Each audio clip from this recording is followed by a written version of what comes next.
What's with that look? People earning $30,000 a year are just poor. Get lost. You have a scary face. The jealousy of poor people is frightening. That's right. Since you're already here at the office, why not apply for welfare, you bottom dweller? At the office I had visited for some errands. I encountered my ex-husband Tommy and his wife Catherine. They both kept ridiculing me. Did they think I'd cry and go home? I'd never give in to them. Without flinching at their abusive words, I opened my mouth to respond to them. Huh? $30,000 is just my monthly income, though? What? Both of them exclaimed in a comically surprised tone at my words. $30,000 a year? Come on, we're not talking about the old Tommy. As I laughed loudly, Tommy turned red and tried to argue back. The two of them kept obsessing over me. I was finally about to give them their comeuppance. My name is Lisa, and I'm 50 years old. I'm a divorcee currently running a cooking school. I married my then-husband Tommy when I was 26. We had a daughter, Emma. We were just an ordinary family that could be found anywhere. Tommy was a company employee working seriously every day. But he was short-tempered and prone to anger. He held male-dominant beliefs and would sometimes make derogatory remarks towards me and Emma. But to put it positively, his strong belief that he, as a man, had to be responsible was stronger than anyone else's. At the beginning of our marriage, I felt a lack of manliness and reliability in Tommy. Yet our family lived modestly but happily. My meeting with Tommy was through a common occurrence. An introduction by a senior colleague at work. Concerned about me, who hadn't mentioned having a boyfriend even after turning 25. My senior thought it was worrying. To be honest, I wasn't very attracted to the idea of marriage. I was more interested in working than getting married. At that time, not many people thought like me. And many believed that quitting their job for marriage was a woman's happiness. Moreover, every time my parents contacted me, they started to press the issue of marriage. Being away from my parents' home due to work. I also wondered if getting married would reassure them. That's when I met Tommy, and somehow I started to consider him as a potential marriage partner. It seems Tommy was having similar doubts at the time. Everyone around me is getting married, and my parents keep nagging about marriage. Honestly, I'm not interested in marriage. But if I were to marry, I'd like it to be with someone like Lisa. One day, Tommy told me that we weren't deeply in love. But I thought we could be good partners for each other since our views on marriage were similar. And so, less than a year after meeting, we decided to get married, but we really had no money. Both Tommy and I had been living alone before our marriage, so we hardly had any savings. As a result, our wedding was really just a small meal with close family members. We couldn't afford a new home. So our married life began with Tommy moving into the apartment where I lived. Because of our situation, I intended to continue working after marriage, as expected. Tommy had agreed to this before our marriage, but once we were married, he started to have difficulties with the idea of me working. This happened a while after we got married. So, when is Lisa going to quit her job? That question came out of the blue. I was taken aback and responded, "What? I'm planning to keep working." That's what we talked about. But if you work, won't people think my earnings are insufficient? Normally, everyone quits their job after getting married, right? Lisa, you should do the same. It was such a turnaround from our discussions before marriage that I wanted to ask what all that was for. Frustrated with Tommy suddenly saying this, I spoke up. Why? It's a fact we're out of money, right? You were okay with me continuing to work. But, you know, my manager and chief think you've already quit. I can't just say I'm making you work. I was dumbfounded. Tommy told his superiors that I had quit for some reason of pride. Today, it's not unusual for both spouses to work. However, back then, it wasn't as easy for women to work as it is now. Influenced by others, Tommy started to find it ridiculous for me to work and began forcing me to resign. He even involved his parents, turning it into a family-wide opposition against me working. You'll have children eventually. And it's pitiful to leave them in daycare to work. Quit your job already. Tommy's telling you the same, right? A woman's best role is to take care of the home. Despite living far away, my mother-in-law irresponsibly threw such words at me. I never agreed to quit my job, but surrounded by opposition, I ended up confined to the house. However, this didn't mean Tommy's salary increased. Our reduced income directly impacted our lives. All I could do was cut down on living expenses. With only Tommy's salary to live on, we had to save rigorously. This is dinner? Just this? Before payday, Tommy would sometimes give a strained smile upon seeing the modest meal. Can't help it. We're out of money for the month. But I'm working. I'm eating for both of us.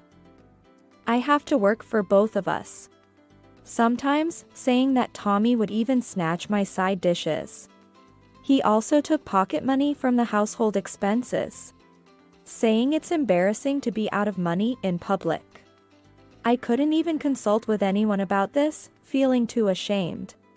Tommy forbade me from borrowing money from my parents, saying it would be shameful to admit we were out of money. Of course, I couldn't spend on my cosmetics or clothes.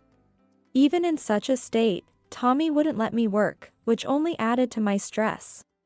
As I was considering divorce, Tommy, realizing this, said, "If we have a child, you won't have to think about unnecessary things."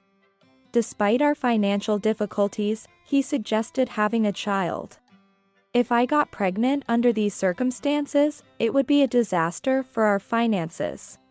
Despite my opposition, saying it was too early, I eventually got pregnant, making it difficult to both work and think about divorce. Still, I found our daughter Emma very adorable. Fortunately, without any major illnesses, Emma grew up healthily. With age, Tommy's salary increased a bit. Although still below average, I had gotten used to saving money. As a full-time housewife, I could attend all of Emma's kindergarten and school events. Despite many hardships and sacrifices, we finally achieved a normal life. And I was relieved until one day. Maybe it's time for you to start working again? Staying cooped up at home will age you fast. I was speechless at Tommy's casually muttered words. What do you mean? When we were struggling financially, you said it was shameful for me to work, and now you're telling me to get a job? Tommy bristled at my spontaneous response. What, you don't want to work? Being a full-time housewife is just being lazy. I was stunned at his harsh words. It's not that I didn't want to work. It's just that I couldn't stand Tommy's attitude and words. The wife of the chief who just transferred here works even after getting married and having kids. She's always well-dressed. And you, Lisa, don't you feel pathetic about yourself? What kind of face was he making while saying that? Had he forgotten what he had told me? Although I had so much to say, Emma was nearby, so I desperately held back. All right. I'll find some job. I told Tommy this, barely concealing my frustration. He seemed to smile as if he had one. Then, I started a part-time job nearby. I worked as a cook at a supermarket. At that time, Emma was in the upper grades of elementary school. Even though she was getting older, she was still a primary schooler. She needed close attention, and there were household chores to do.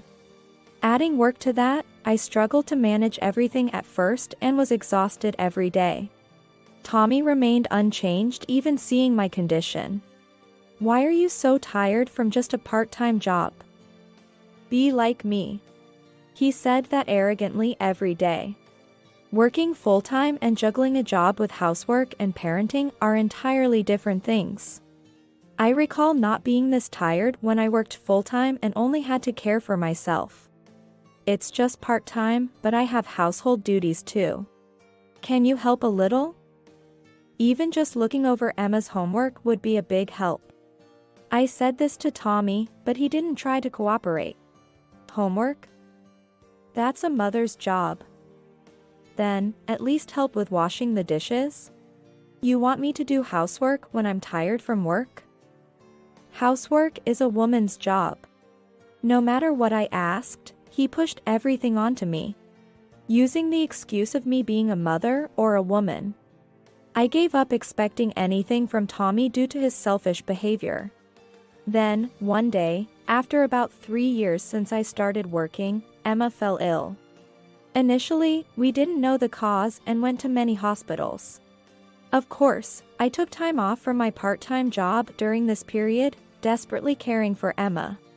But even as I struggled for Emma, Tommy's reaction was cool. Isn't she just faking to avoid school? Don't take time off from your part-time job. Your salary will decrease. In front of a visibly ill Emma, Tommy showed no concern, simply drinking beer. Eventually, Emma's illness turned out to be non-life-threatening. But she needed regular hospital visits for some time.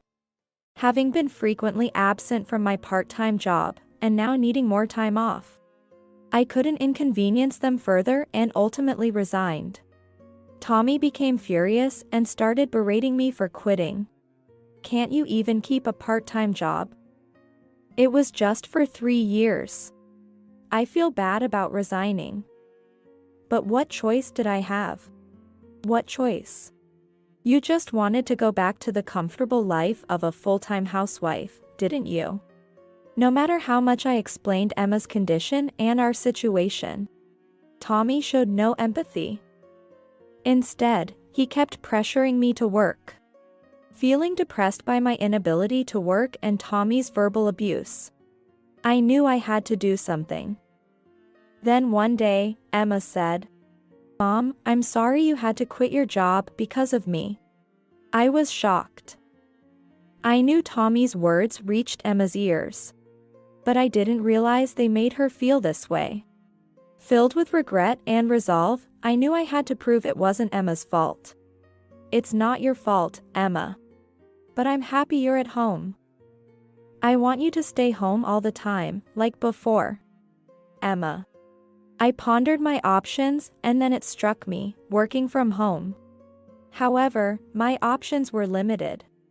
After some thought, I decided to start a cooking class at home. I had always been confident in my cooking skills. With experience living alone and working as a supermarket cook, I had a decent repertoire. Plus, my 3 years at the supermarket allowed me to earn a chef's license. Thus, I smoothly started my cooking class. Emma was very happy about the cooking class. However, Tommy only mocked it. You think you can succeed on your own? Who would pay to learn cooking from you? Stop struggling in vain and get a proper job, you shut in. Tommy complained constantly as I prepared for the class. But I didn't give up. I believed that if it went well, even Tommy might change his mind. But it didn't start well. Finding students was not easy. Even those who came for a trial did not always return, playing right into Tommy's expectations. As expected, he continued to ridicule me. Get a proper job already. It was easy for him to say. But considering Emma's medical appointments and unexpected illnesses, it was difficult. Tommy had no intention of accompanying Emma to the hospital, making it hard for me to work outside. Despite my struggles, I continued the cooking class. Eventually, a couple of students began attending regularly. Your cooking is popular with my family. My child doesn't like vegetables, but they ate the dish you taught us. Such wonderful students they were, even bringing friends. And after about a year, the cooking class finally took off. Emma was very happy, but Tommy remained indifferent. I could feel that he still looked down on me, and his words became fewer and fewer. About 5 years later, the cooking class was doing well, though slowly. Emma's illness resolved with growth, and she only needed annual checkups. We were not very wealthy, but we were living happily without any problems. Contrary to that, my relationship with Tommy had grown cold. I could strongly feel his displeasure at my success, and I had nothing more to say to him. I had thought we would be good partners when we married, but things don't always go as planned. Despite everything, we were a couple that had come this far together. I thought we would continue living our lives in this detached way into our old age. Then, one day, Emma, now in high school, came home from school with a troubled look. "What's wrong? Did something happen at school?" When I asked her, Emma spoke with a serious expression. "I saw Dad walking with a woman I don't know." "Your dad? Was she someone from work?" "What's the matter with that?" "No, it wasn't like that. They were arm in arm. They seemed close." When I heard those words, I felt as if the blood had drained from my head. I immediately understood it was an affair, but I wasn't shocked by that. I was hurt that Emma had to witness such a scene. It might be a misunderstanding. "I'll talk to your dad about it." "Yeah, I'm sorry for bringing this up." "No, don't be. Thank you for telling me, even though it was hard. It's not your fault, so don't worry about it." I comforted Emma with a smile, but inside I was seething with anger. That night, sensing the mood, Emma went to her room early. "Is Emma going to sleep already?" "That's early." Tommy said this casually. After a while, I decided to bring up the main topic. "By the way, Emma said she saw you walking with a woman." "Me with a woman?" "It must be a misunderstanding." Tommy answered with a faint smile, but I didn't miss the way his eyes darted around. "I'll forgive you if you tell me the truth," I said, glaring at him. "There's nothing to tell." Tommy hesitated to speak. But seeing my unrelenting glare, he laughed defiantly, as if resigning to his fate. "Well, I'm popular, after all. Maybe something like that did happen. Don't be ridiculous. Do you realize Emma is hurt by this? What are you thinking? What's your problem? Always nagging about money. Turning our house into a cooking class, or whatever. I have no place or comfort in this house. What's wrong with seeking comfort elsewhere?" I was speechless at his words. True, running a class at home may have caused some inconvenience. But Tommy and my students never crossed paths. Even after the classes, he mocked their absence as if he was oblivious to their presence. Let alone feeling uncomfortable due to the class. The financial troubles weren't new, and partly his fault. Yet he used it to justify his affair and hurt Emma. However, the income from the cooking class alone wasn't enough for Emma and me. Knowing I had to endure, Tommy added insult to injury. "If you're unhappy, let's divorce." I continued this marriage feeling sorry for you. But divorcing you and marrying her is for my happiness. Wait. Emma's education costs are coming up. Earn it with your cooking class. Well, let's get a divorce. Saying this, Tommy brought home a divorce application the next day. I was discarded. Not just me, but also Emma, his daughter. I demanded child support and education costs for infidelity. Reluctantly, Tommy agreed, so I consented to the divorce.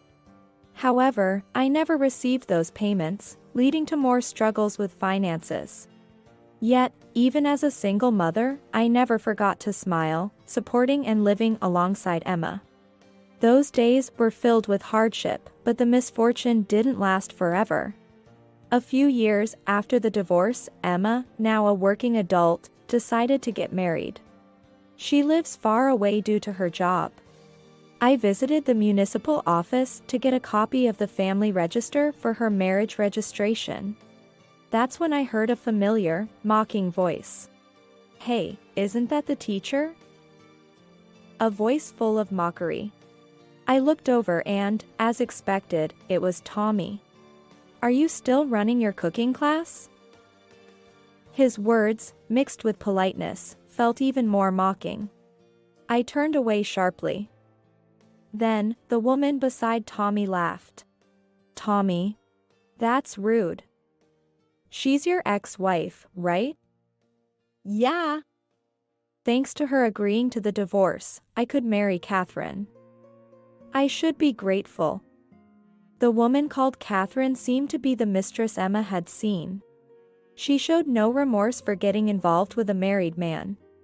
Not only did Tommy not pay the alimony, but there was also no apology. Besides Tommy, Catherine looked down on me, seemingly wealthy. I involuntarily noticed the brand bag in her hand. Realizing this, Tommy laughed even more mockingly. "Catherine's parents own a company. You must be envious of this bag, right? You could never afford it." "I'm not envious at all. Pretending to be strong is pointless." "How much are you earning now?" "About 10,000 a year." It seems Tommy's ego is inflated with Catherine's wealth. 3. I answered briefly. "Oh, 3. Not bad. But with a 30,000 income, you can't afford decent food, can you?" Tommy continued to loudly mock me. I wondered why he was so intent on bothering me. I glared fiercely at Tommy. "What's with that look? People earning 30,000 a year are just poor. Get lost. You have a scary face. The jealousy of poor people is frightening." "That's right. Since you're already here at the office, why not apply for welfare, you bottom dweller?" Catherine joined Tommy in mocking me. They probably thought I'd cry and go home, but I had no intention of giving in to them.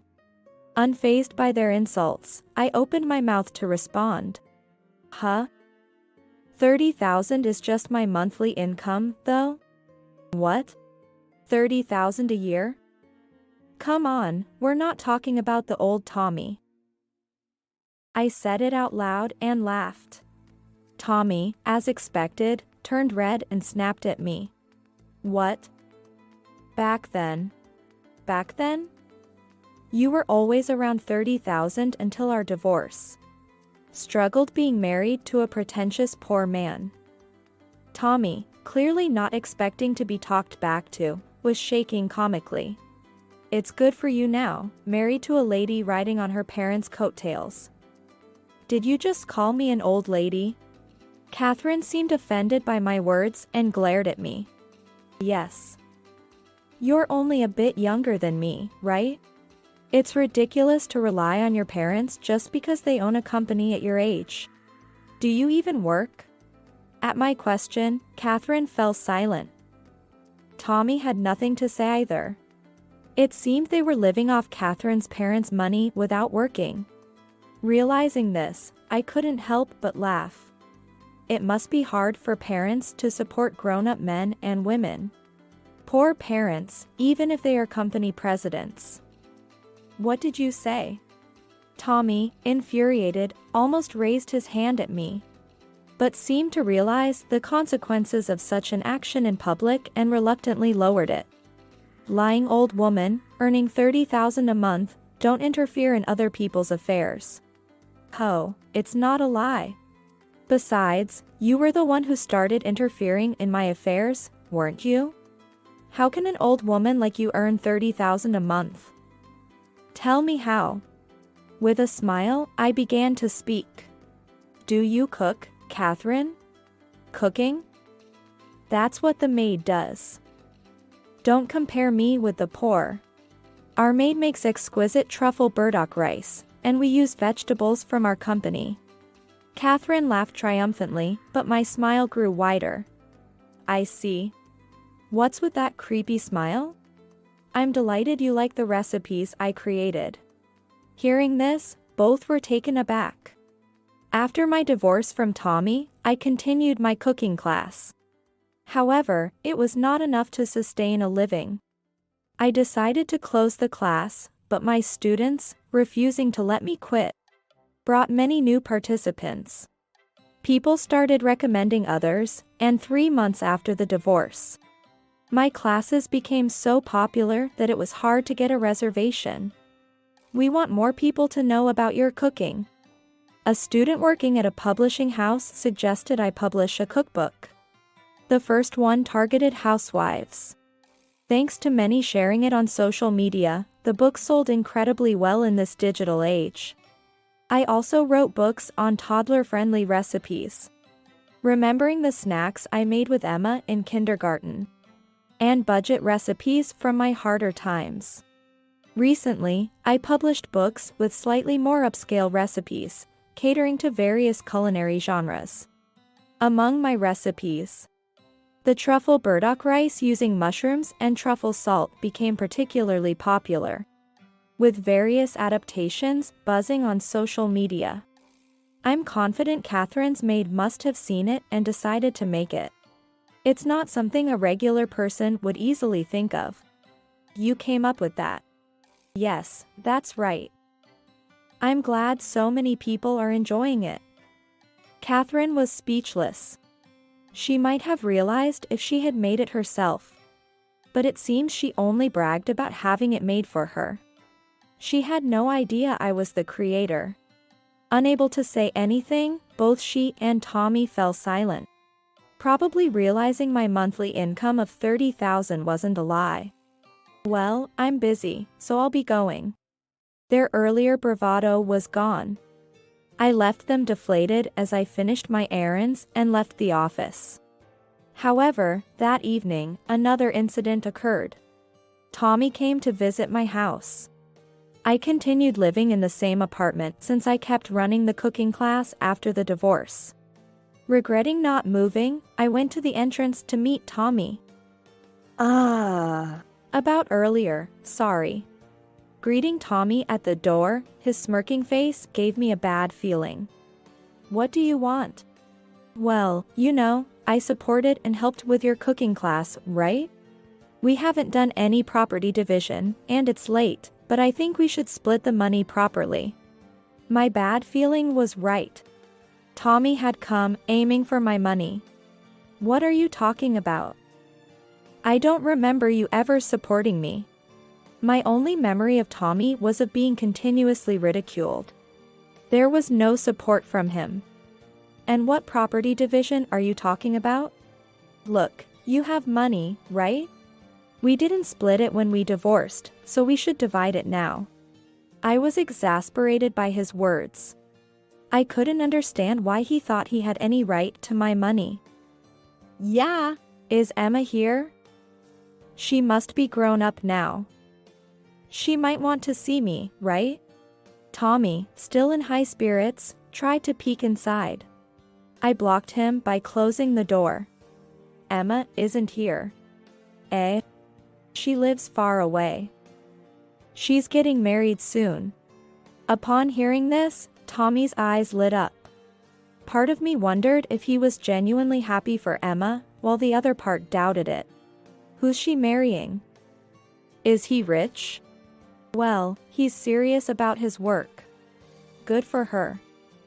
Like father, like daughter, a beauty easily marrying into wealth. Women have the easy way out with marriage. I resisted the urge to slap him. I had been let down by him so many times before. What about the wedding? I should keep my schedule open. Despite everything, Tommy seemed to assume he'd be attending the wedding. I don't know about that, but if you want to meet Emma's future husband, they're coming over this weekend. You can come and greet them then. Tommy nodded happily at my suggestion.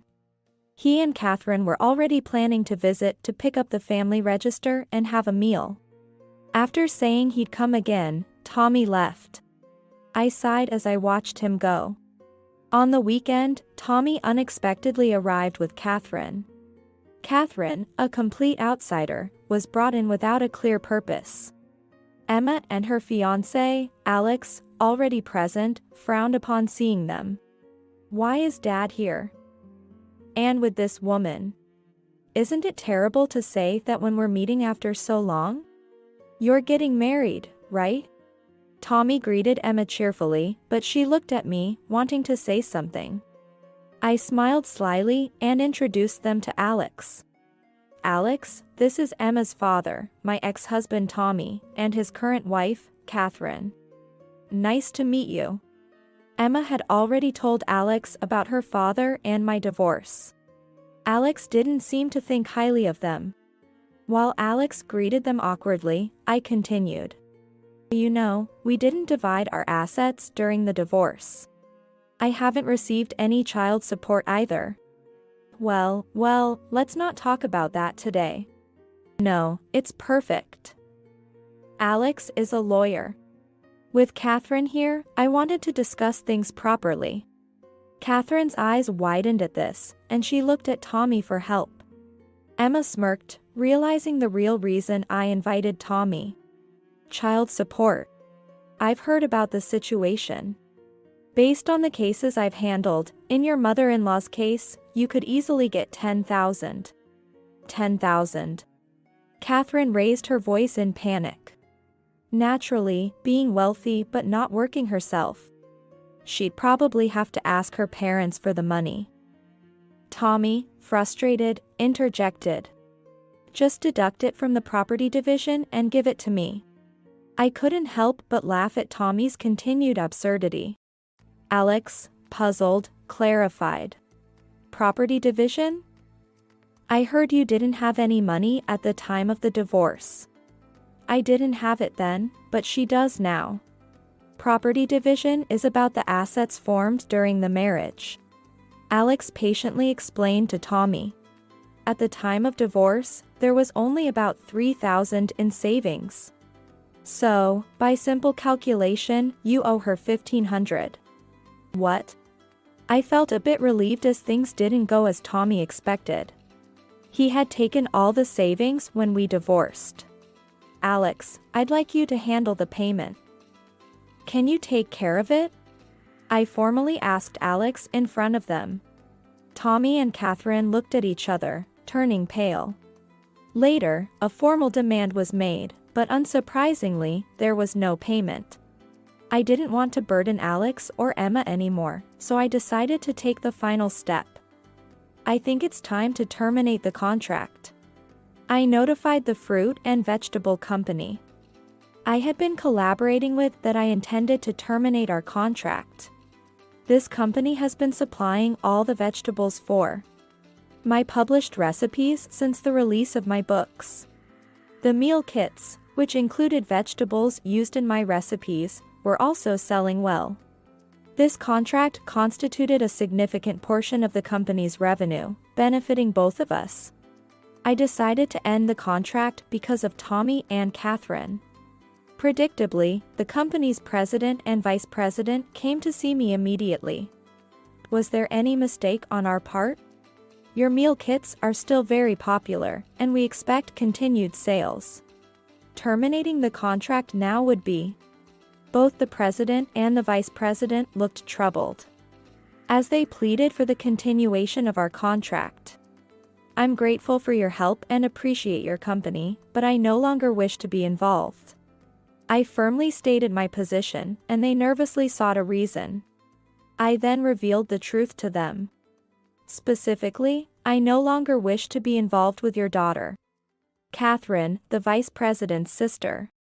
Yes, the company I had a contract with was Catherine's family business, and she was the wife of Tommy. Initially, I had no idea about this connection. However, clues like Catherine mentioning vegetables from our company and being the president's daughter made me suspect. There aren't many fruit and vegetable companies in the area. Checking the contract, I found Catherine's name in the company's records. Catherine didn't work, and it was clear she was just a nominal officer. I knew the vice president had a sister and realized the family connection. I struggled with how to reconcile this fact. But Tommy and Catherine continued to be insincere towards me. I decided it was unfair for me to keep up my end of the deal. I explained the situation to the president and vice president. I can't believe it. Catherine's husband is Ms. Lisa? She did such an outrageous thing.